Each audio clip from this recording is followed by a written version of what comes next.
we are at a moment where Russia is not clearly getting its main objectives. It's not a 3-week special operations. They didn't get Kyiv. They didn't change the regime. I would add to that, 2 great friends joined NATO, which is a big strategic defeat for Russia on top of it. Now the question is how, not just to sustain the war effort, but clearly change the dynamic and help Ukraine in this context.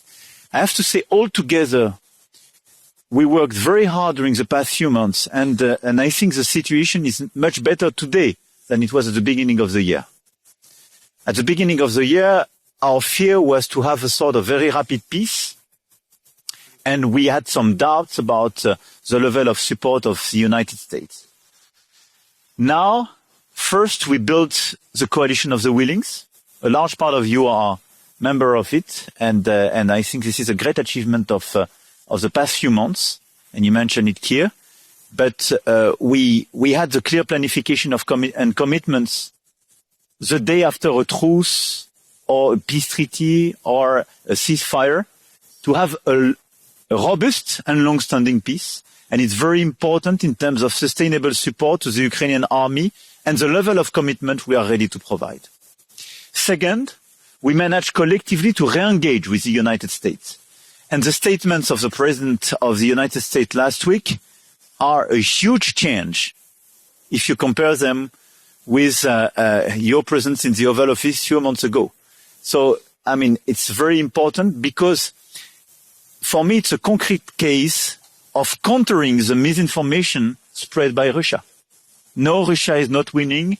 No, Ukraine is not losing this war, and the situation is very different. And I think there is the same approach now regarding the conflict. And it's part as well of the frustration of the US president vis-à-vis the absence of commitment of Russia.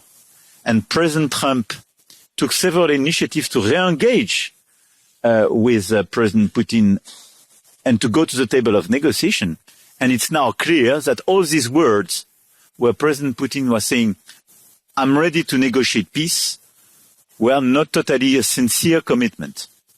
So now the key points for all of us are, number one, to follow and to step up and to scale up in terms of support vis-à-vis Ukraine. Air defense systems, drones, and I mean, the level of innovation and efficiency of the drone system is very impressive, and Volodymyr was very clear on the level of support and financing they need in order to be efficient on the ground. And this is one of the best ways to change precisely the situation and gain some territories, recover some territories. And third, long-range missiles. So let's focus on these 3 categories, as you mentioned as well here, in terms of financing, capacities to deliver, and we are working hard to accelerate as well the key deliveries in that, but accelerate as well the common projects and the common financing on these 3 issues. In parallel, in order to put pressure on Russia, in order to create more incentives to come back at the table of negotiations, we have our sanctions, and the 19th sanctions package proposed by the Commission was a very important one. We coordinate, we step up, and we are more and more efficient. And I want to insist on the shadow fleet, as you mentioned. Because following our key figures, today 30 to 40% of the war effort is financed through the revenues of the shadow fleet. It represents more than 30 billion euro. So it's extremely important to increase the pressure on this shadow fleet because it will clearly reduce the capacity to finance this war effort for Russia. So we put a series of sanctions on them. I mean, on the boats and on the insurance companies, harbors, and so on. But now we have clearly a way to increase the pressure by coordinating a holistic approach on this shadow fleet. And what we did in the past few days with our Navy, just in order to make controls and to make sure that it was a vessel we identified, a series of vessels, and to be sure they were compliant with international rules, delivered very concrete results. First, because you can identify the presence of a shadow fleet on your coast. Second, because you can make sure that they are compliant with or not with international rules. But third, and it's very important, because you kill the business model by detaining, even for days or weeks, these vessels and forcing them to organize themselves differently and killing the efficiency of the business model. Because this model has been organized even before 22, but is now totally industrialized. And I suggest that in the framework of the coalition of the willing, with close coordination with NATO, we work to see how to optimize this common action. But just to tell you, the vessels we clearly identified, on which we made the checkings, and now we have a legal action, was declared in under a fake pavilion, but was exactly the same which was controlled by Estonia last March, for the same reasons. And as we stop them during 1-2 weeks time, we completely break the efficiency of the organization. So shadow fleet is a very good target if we want to improve our efficiency to reduce these capacities. And I think this is a very important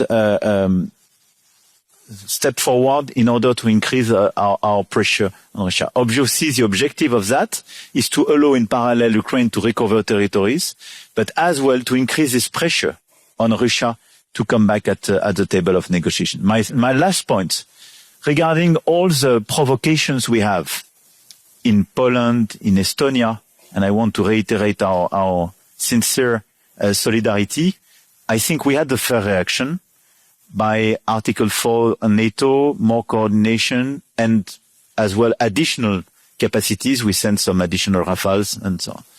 And it's very important as well to go till the end of the inquiries on what happened in Denmark and for some others, because it's very important to make full clarity. I think the main answer should be more unpredictability and more strategic ambiguity. And I think it's very important to have a clear message. Drones which would violate our territories are just taking a big risk. They can be destroyed, full stop. And we are not here to provide the full notice. We will do what we have to do to preserve our air integrity and our territorial integrity. And for the aircraft, we have a process under the coordination of NATO. And I think this process will create as well more unpredictability. Deterrence should be key to preserve our consistency.